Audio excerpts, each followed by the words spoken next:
یسوع مسیح کے زندہ جلالی اور بابرکت نام سے آپ سب کی سلامتی ہو. آپ کی سلامتی بھی ہو. میری طرف سے آپ سب کو سلام. آج گڈ فرائیڈے کے اس خاص موقع پر یسوع مسیح کے 7 صلیبی کلمات کو بیان کیا جا رہا ہے، اور مجھے جس کلمے پر خداوند یسوع مسیح کی پاک مرضی کے مطابق بولنے کا موقع ملا ہے، یہ چوتھا کلمہ ہے جو کہ کفارے کا کلمہ ہے. تو آج میں آپ سب کے ساتھ اس کلمے کے بارے میں کچھ اہم موضوعات کو بیان کرنا چاہوں گی. بیسیکلی میں اس کلمے کو جسے میں نے اسٹڈی کیا ہے اور اس کو میں اپنے سمپل ورڈ میں آپ کے ساتھ بیان کرنا چاہوں گی.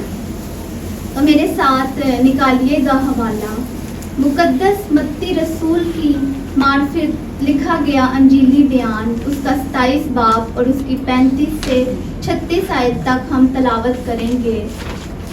تو میں چاہوں گی کہ رمشا کے ساتھ ہم اس کلام کو تلاوت کریں. متی کی انجیل اس کا 27 باب اور اس کی 45 سے 46 آیت. اور دوپہر سے لے کر تیسرے پہر تک تمام ملک میں اندھیرا چھایا رہا، اور تیسرے پہر کے قریب یسوع نے بڑی آواز سے چلا کر کہا، ایلی ایلی لما شبقتنی، یعنی اے میرے خدا تو نے مجھے کیوں چھوڑ دیا. خدا کے پاک کلام کے پڑھے اور سنے جانے پر خدا کی برکت ہو. آمین. خدا کا شکر. تھینک یو سسٹر جی، خداوند آپ کو بہت برکت دے.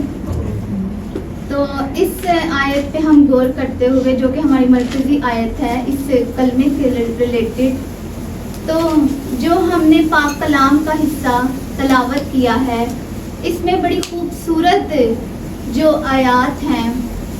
بے شک ان 7 کلموں میں اگر ہم غور کریں تو اس میں ہمیں بہت سی تفصیلاً ہمیں جو کشیدیاں ملتی ہیں، جو خداوند یسوع مسیح نے اس کرب میں، اس درد میں بیان کی تھی، اسے ہم ان کلموں کے وسیلے سے ہم جان سکتے ہیں.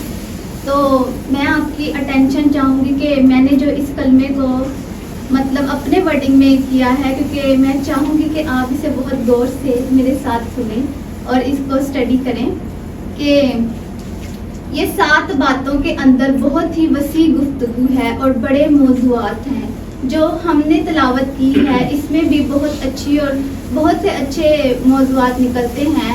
فار ایگزامپل کفارہ، جو کہ بہت خوبصورت ایک بات ہے.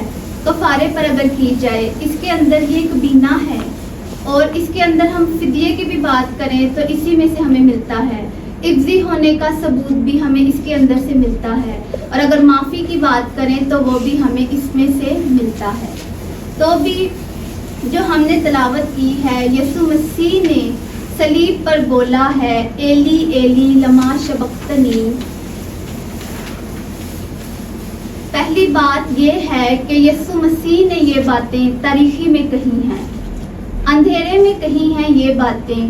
اور اندھیرے پر اگر ہم بات کریں تو بائبل کے اندر جب آپ پڑھیں گے، عہد عتیق میں جب آپ پڑھتے ہیں تو مصر میں بھی جب موسیٰ جب بنی اسرائیل کے ادھر گیا تھا چھڑانے کے لیے، تو اس سے چھڑانے کے حوالے سے بھی میرے عزیزو اندھیرا ہوا تھا، تاریکی ہوئی تھی. تو وہاں پر بھی چھڑانے کا کام ہو رہا تھا، تو اس کے وسیلے سے تعلق سے ہم دیکھیں تو اندھیرا ہوا تھا. تو یہاں پر بھی چھڑانے کا کام ہو رہا ہے اور اندھیرا چھایا ہے. پہلی بات جو اندھیرے میں خداوند نے کہی. اور دوسری بات جو میں آپ سے کرنا چاہوں گی تاریخی اور اندھیرے کے تعلق سے، وہ یہ ہے کہ یہ لوگوں کی یا قوم کی یا عوام کی یا انسان کی عدالت کی بھی عکاسی کرتا ہے. کیونکہ مصر کے اندر بھی 10 آفتیں مصریوں کی عدالت ہو رہی تھی. تو یہ صلیب پر ایک عدالت ہو رہی ہے آپ کے اور میرے گناہوں کی، جو یسوع مسیح اٹھائے ہوئے ہے. کیونکہ یسوع مسیح نے ساری دنیا کے گناہ وہ اٹھائے ہیں، اور ان کی سزا کو، ہمارے گناہوں کی سزاؤں کو وہ لے رہا ہے، جھیل رہا ہے صلیب پر. تو یہ عدالت کی عکاسی کرتا ہے اندھیرا. آگے ہمیں یہ نظر آتا ہے کہ یسوع مسیح پکار رہے ہیں، ایلی ایلی لما شبقتنی، یعنی اے میرے خدا तूने मुझे क्यों छोड़ दिया। तो मैं लफ्जी तौर पर थोड़ी बात करना चाहूँगी इस बारे में। हमें दो मेन नज़रिए इस कलमे से, हमें अगर हम इसको स्टडी करें तो दो मेन नज़रिए हमें इससे पता लगते हैं। एक नज़रिया कि खुदावंद क्या वाकई खुदा बाप ने यीशु मसीह को सलीब पर छोड़ा था, और दूसरा कि खुदा बाप ने यीशु को नहीं छोड़ा। ये दो मेन नज़रिए हैं इस कलमे के अंदर जब हम बात करते हैं। तो ये बात भी गौर करने वाली है कि अगर छोड़ा था तो फिर यीशु मसीह ये क्यों कहते हैं कि तूने मुझे क्यों छोड़ दिया। तो इस बारे में मैं एक और नज़रिया जो छोड़ा है और दूसरा नज़रिया कि नहीं छोड़ा, इस बारे में आज मैं आपके साथ बात करूंगी और इस बारे में आप सीखेंगे। तो यहाँ पर जो वर्डिंग इस्तेमाल हुई है एली एली लमा शबक्तनी, ये अबरानी ज़ुबान के अल्फाज हैं। अबरानी में हमेशा ही लफ्ज़ एली का तर्जुमा ए बाप से हुआ है, एली ए बाप। और यहाँ पर इस पे पूरा अगर हम देखें तो यहाँ पर जो वर्ड है लामा, लामा के मतलब है क्यों, और इसके बाद शबकतनी आया है। शबकतनी यहाँ पर शबकत है जो अरबी में अगर आप देखें तो सबकत के हैं, जिसे सबकत के मायने हैं, इसका मतलब है दूसरों को छोड़कर आगे निकल जाना। ये अबरानी में शबकत है और नी का मतलब है मुझे। तो इस तरह से ये इसका लफ्ज़ी तर्जुमा है एली एली लमा शबक्तनी, यानी ऐ मेरे खुदा तूने मुझे क्यों छोड़ दिया। यहाँ पर खुदावन यीशु मसीह पुकार रहे हैं, ऐ मेरे खुदा तूने मुझे क्यों छोड़ दिया। ज़्यादातर लोगों का यकीन है कि यीशु मसीह खुदा का बर्रा था, जहाँ पर जिसके ऊपर तमाम दुनिया के, मेरे आपके, हम सब के गुनाह लाद दिए गए थे। सारी बनी नौ इंसान की बदी को लादा गया था, इसलिए क्योंकि कलाम में लिखा है कि हबक्कूक नबी की किताब को अगर आप पढ़ें तो उसमें लिखा है कि खुदा की आंखें पाक हैं और वो बदी को देख नहीं सकती। इसलिए खुदा बाप ने उन गुनाहों की वजह से यीशु मसीह को छोड़ दिया और यीशु मसीह पुकार उठे, ऐ मेरे खुदा तूने मुझे क्यों छोड़ दिया। मगर यहाँ पर भी एक बात है जो गौर करने वाली है। आप में से कोई बता सकता है कि खुदा बाप ने यीशु मसीह को छोड़ दिया, क्या वो गुनाह बन गया था इसलिए, या फिर कोई और वजह थी? This is my question. क्या आप लोग भी इस बात से मुत्तफिक हैं कि खुदा बाप ने छोड़ा था अपने बेटे को सलीब पर? नहीं छोड़ा। चंद एक बातें जो खुदावन के कलाम के वसीला से मुझ तक पहुंची है, मैं आपके साथ शेयर करना चाहूँगी। अगर आप यूहन्ना उसका पहला बाब और उसकी पहली आयत में को तलावत करें तो इसमें लिखा गया है कि इब्तदा में कलाम था, कलाम खुदा के साथ था और कलाम ही खुदा था। तो मेरे अजीजों, इब्तदा ही से खुदा यीशु के, और यीशु जो खुदा का कलमा है उसके साथ था। जब दुनिया बनाई गई तो कलमे के वसीले से चीज़ें खल्क की गई। अगर कलाम मुक़द्दस के नए अहदनामे और पुराने अहदनामे का अगर आप मुतालिया करें तो शुरू से पैदाइश से लेकर मुकाशवा तक यीशु मसीह हमें एक एक नुक्ते में नज़र आते हैं। मुक़द्दस यूहन्ना की अंजील में यीशु मसीह ने खुद कहा है कि मैं बाप में और बाप मुझ में होकर काम करता है। तो अगर इस पे गौर करें, एक अहम काम जो खुदा बाप ने यीशु मसीह को करने के लिए दुनिया में भेजा, नजात का काम, कफारे का काम, उस काम में जबकि खुदा बाप की खुदावन यीशु मसीह को सबसे ज़्यादा ज़रूरत थी, उस काम में खुदा बाप अपने बेटे को कैसे छोड़ सकता है। यहाँ एक और बात मैं आपसे करना चाहूँगी कि यीशु मसीह की सलीबी मौत कोई हादसाती मौत नहीं है, ये कोई सडन और इत्तफाकिया होने वाला काम नहीं है। ये तो किताबे मुकद्दस के मुताबिक है। और पलूस रसूल यहाँ पर करंतियों को लिखते हुए कहते हैं, 15वें बार की अगर आप तलावत करें तो इसकी 3 आयत में वो फरमाते हैं कि यीशु मसीह किताबे मुकद्दस के मुताबिक मुआ, दफन हुआ और तीसरे दिन मुर्दों में से जी उठा। हालेलुया। तो रसूल इस बात को बताता है 2 मर्तबा किताब मुकद्दस के मुताबिक। तो एक यीशु मसीह का मरना और मौत, यीशु मसीह ने अपने आप को इसके लिए पेश किया है रजा कराना तौर पर। इसमें खुदा की पूरी मर्जी है। तो बाप इस बात के साथ मुत्तफिक है और बाप तो तभी नाराज हो या छोड़े जबकि बाप की इसमें रजा ना हो। तो अगर बाप की रजा के मुताबिक कोई काम हो रहा है तो फिर वो कैसे अपने बेटे को छोड़ सकता है मेरे अजीजों। तो दूसरी बात में खुदावंद यीशु मसीह ने खुद क्लियर किया है कि वो कैसी मौत मरेंगे।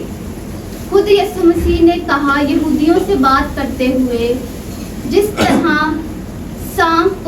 तरह मूसा ने शाम को बाली पर ऊंचे पर चढ़ाया, इसी तरह इब्ने आदम भी ऊंचे पर लटकाया जाएगा। और फिर यहूदियों से मजीद गुफ्तगू करते हुए यीशु मसीह ने फरमाया कि जब मैं ऊंचे पर चढ़ाया जाऊंगा तो बहुतों को खींच लूंगा। लिहाजा यीशु मसीह पहले ही जानते थे कि वो कैसी मौत मरेंगे। तो बाप जो है उसकी मर्जी के बगैर ये सब कुछ नहीं हो रहा मेरे अजीजों। बाप तो नाराज तभी हो सकता है जबकि उसकी मर्जी के बगैर उसका बेटा या उसका बच्चे कुछ काम करें, तभी वो अपने बच्चों से मुंह फेरे या नाराज हो। रही बात, कभी कभी लोग कुछ ये कहते हैं कि अगर इस नजरिए को कबूल किया जाए तो कफारा नहीं होता। तो मैं छोड़े जाने पर अहदे अतीक के बारे में आपसे कुछ कुर्बानियों के रिलेटेड बात करना चाहूँगी कि अहदे अतीक में जितनी भी कुर्बानियाँ हुई थी उन सारी कुर्बानियों का लिंक खुदा बाप से था। तो खुदा उन कुर्बानियों को कबूल करता था या ना करे, लेकिन वो कुर्बानियाँ होती थी। जो बर्रा और बकरा जिसके ऊपर हाथ रख कर हम उसे ज़िबा करते थे, वो हमारे गुनाहों की खातिर वो मरता था। तो फॉर एग्जाम्पल मैं यहाँ पर जानवर की बात कर रही हूँ कि वो जानवर मरता था। खुदा उस पर निगाह करे या ना करे, लेकिन वो जानवर मरता था जिसके ऊपर गुनाह लादे जाते थे। तो यहाँ पर खुदावंद यीशु मसीह का मरना कफारे का प्रूफ है। यहाँ पर खुदा की मौत कफारे का सबूत है कि मेरी जगह पर वो जानवर मर गया है।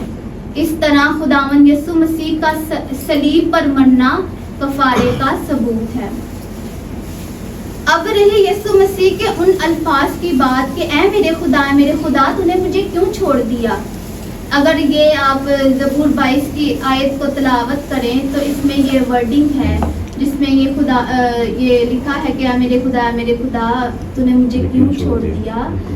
तो अक्सर जब हम लोग भी अफसुर्दा होते हैं, अलोन फील करते हैं, मैं जब डर जाती हूँ हॉस्टल में तो मैं अक्सर ज़बूर 91 को रीड करती हूँ। तो मुझे बहुत तसल्ली मिलती है और कभी मुझे नींद भी ना आए तो मैं इस ज़बूर 91 ज़बूर को पढ़ती हूँ। तो यहाँ पर भी उलमा के मुताबिक कि खुदावन भी उस तकलीफ में, उस कर्ब में अपने बाप को याद कर रहे हैं और ज़बूर 22 की तलावत कर रहे हैं। तो यीशु मसीह के बारे में जो पेशन गोइयाँ की गई, यीशु मसीह जो कुछ करते थे उनके मुताबिक करते थे और यहाँ पर वो बनीनो इंसान को रिप्रेजेंट कर रहे हैं और इंसान की नुमाइंदगी करते हुए जिसको खुदा ने गुनाह की वजह से बागे अदन से निकाल दिया था, इंसान को खुदा की हजूरी से दूर कर दिया क्योंकि खुदा गुनाह को पसंद नहीं करता। मेरे अजीजों, खुदा ने इंसान को छोड़ दिया था, खुदा ने आदम को छोड़ दिया था और अपनी हजूरी से निकाल दिया और बनी न इंसान की नुमाइंदगी करते हुए और उनकी सजा उठाए हुए बोले, ऐ मेरे खुदा तूने मुझे और ये बात कहकर सलीब पर जान दे दी। और लिखा है कि यूं ही यीशु ने जान दी तो जोर का जलजला आया और हैकल का पर्दा ऊपर से लेकर नीचे तक फट गया। اور خدا اور انسان کے درمیان جو وہ پردہ تھا, جو وہ جدائی کی علامت تھی, وہ گر گئی اور خدا اور انسان کا یہاں پر ملاپ ہو گیا. ہاللیلویا. تو میں اس کلمے کو وائنڈ اپ کرنے سے پہلے میں لاسٹ میں آپ کے ساتھ ایک سٹوری کو بیان کرنا چاہوں گی, ابزی سے ریلیٹڈ. میں ایک سٹوری ہے تو میں آپ کے ساتھ وہ شیئر کرنا چاہوں گی. موت بشر کی تھی یا انسان کی تھی, میری تھی, آپ کی تھی, سب کی تھی. یسوع مسیح ابزی ہوا تاکہ میرے عفظ وہ مر جائے. اس کے لیے کہانی تھی کہ ایک شخص تھا, وہ بڑا شرابی اور جواری بھی تھا. تو عادتاً وہ جوا کھیلتا رہا اور شراب پیتا رہا, اور ایک دن اس کی ایک شخص سے لڑائی ہو گئی اور لڑائی جھگڑے میں اس نے اس کا قتل کر دیا. اور اب کسی نے وہاں بیٹھے پولیس کو رپورٹ کر دی اور وہاں پولیس آ گئی. تو وہ شخص بھاگا, اور جب وہ بھاگا تو اس کے کپڑے خون آلودہ تھے. تو وہ اپنے گھر میں جاتا ہے, اور جب اپنے گھر میں جاتا ہے تو سب سے پہلے اس سے اپنے بھائی کو ملتا ہے, اور اس کا بھائی سے پوچھتا ہے کہ بھائی تجھے کیا ہوا ہے, کیا میٹر ہے, تو کیوں اتنا پریشان ہے. تو وہ اپنے بھائی کو بتاتا ہے کہ بھائی میں نے یہ کیا ہے. تو اس کا بھائی ایک سیکنڈ نہیں کرتا, وہ کہتا ہے کہ بھائی تو اپنے کپڑے اتار اور مجھے دے, تو اپنے کپڑے مجھ سے ایکسچینج کر.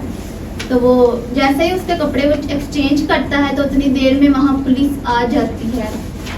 تو جس نے خون آلودہ کپڑے پہنے تھے تو وہ سمجھتے ہیں کہ یہی وہ قاتل ہوگا. تو پولیس اس کے دوسرے بھائی کو لے جاتی ہے, اور یوں ہی عدالت میں اس کا کیس چلتا ہے. تو ایک دن اس کو سزائے موت کی سزا ہو جاتی ہے. تو آخری وقت میں اس سے پوچھا جاتا ہے کیا تو اپنے بھائی سے کچھ بات کرنا چاہتا ہے. تو وہ کہتا ہے کہ دوست میں اپنے بھائی کو ایک خط لکھنا چاہتا ہوں.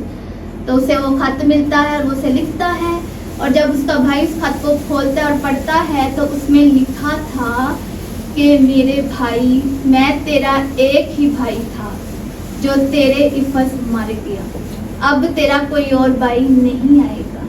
تو لہٰذا اپنے گناہوں سے توبہ کر, معافی مانگ, اور پھر یہ کام مت کرنا.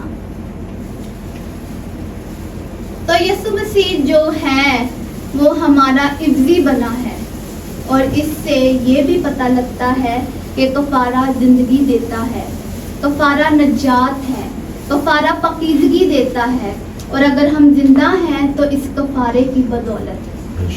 ہاللیلویا. تو خداوند آپ سب کو اس کلام کے وسیلہ سے بہت برکت دے.